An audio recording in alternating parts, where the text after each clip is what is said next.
my first question would be, I'd like to relate it to you. So I've seen your previous speeches before on YouTube. You're a specialist in comparative religion. So when you compare Islam and other religion like Hinduism, like quoting scriptures from Bhagavad Gita or something, don't you think there is a possibility to misinterpret it and provide misguidance to those who doesn't belong to that faith? What's your name, brother? Pardon? Your name? Shashi Varman. Okay. And if it is proven that there is a misinterpretation in your speech, does that mean that you failed to carry out your duty as a Muslim professional? The brother asked a very good question, a very relevant question to the topic. I'd like to thank him. His question is that I am a specialist of comparative religion. I prefer calling myself a student of comparative religion.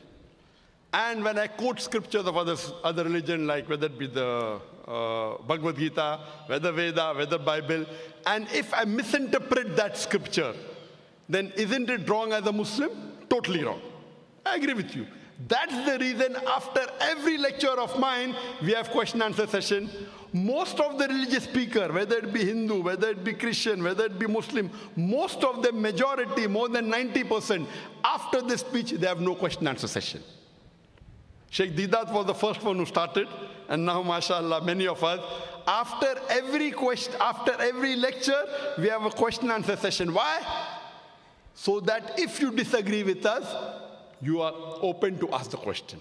In the question answer time, if any speaker, including myself, if the questioner proves that my interpretation is wrong, if they prove to me, first I will say, I am sorry, I will take it back. If I make a mistake, as a Muslim, compulsory, I would apologize. I would first say, I'm sorry, I misunderstood your scripture. Inshallah, in future, I will not quote it. Never in my life of 25 years of Dawah, more than has a single questioner, mashallah, I can make mistakes.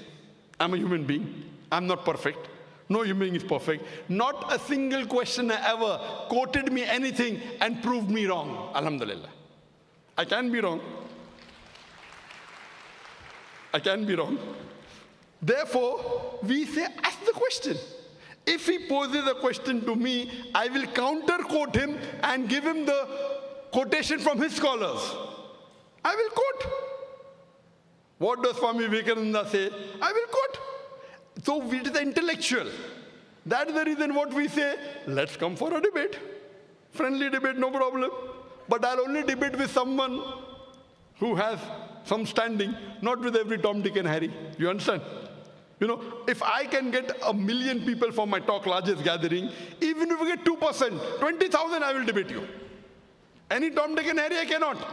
So what my reason is, if you want to debate me, you should at least be able to gather minimum 20,000 for your speech. If I can get 2 million, you at least get 2%. Okay? If you can get 20,000 for your lecture, I'm willing to debate with you. If you cannot get, you give it to someone who can get. And there are many Hindu speakers in the world. There are many Christian speakers in the world who get 100,000 and more. In India, many people. You know, Shri Ravi Shankar, he gets audiences of 100,000. I debated with him. And you know the outcome of that. Have you seen that debate? Yeah. What was the outcome? What? It wasn't as I expected. Yeah. Sorry? It wasn't as I expected, yeah. Oh, it wasn't as you expected. Yeah. But did I break any rules of the debate? Pardon? Did I break any rules of the debate? No. Did I not answer all his questions? No. Did he answer my questions? No. No.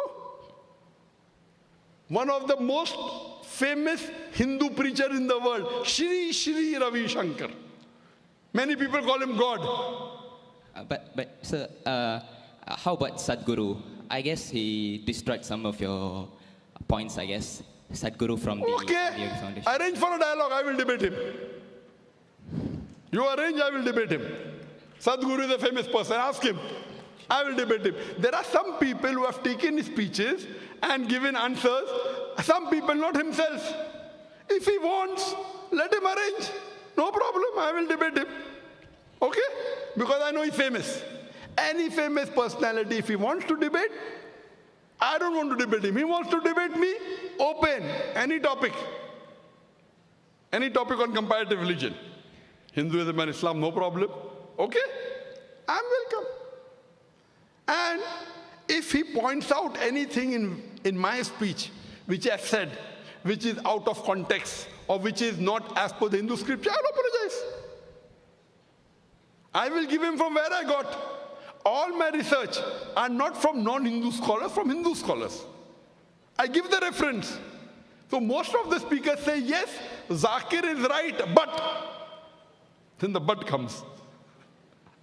Many Hindus say, when you hear your speech, in 2 hours I've learned what I have not learned in 40 years of my life. Because in my speech I give references. Did Sri Ravi Shankar give any reference in his speech? Even one reference he gave. Did he give a single reference, brother? No. In my speech, how many references were there? So who's more authentic, a person who gives a reference or a person who doesn't give a reference? He could have kept a chit. There's no objection. In a debate, you can have notes in front of you, right or wrong. I don't have notes. He can have notes. Ask if Sri Ravi Shankar will have a second debate with me. Will he have? Even if you give him $1 million, he will not have. I guess he will. But if he doesn't debate you, I'm sure one day I will. Yeah. Most welcome. The day you can get 20,000 people for your audience, I will debate you. Cool. Now what you can do, question answer. Did I answer your question or not? Yeah, you did. Thank you. Very satisfactorily? Yes. I'm very happy. Thank you for accepting it. And may Allah guide you. And I'll pray for you that you come to the truth, brother. Thank you. Thank you very much. Yes, you're most welcome.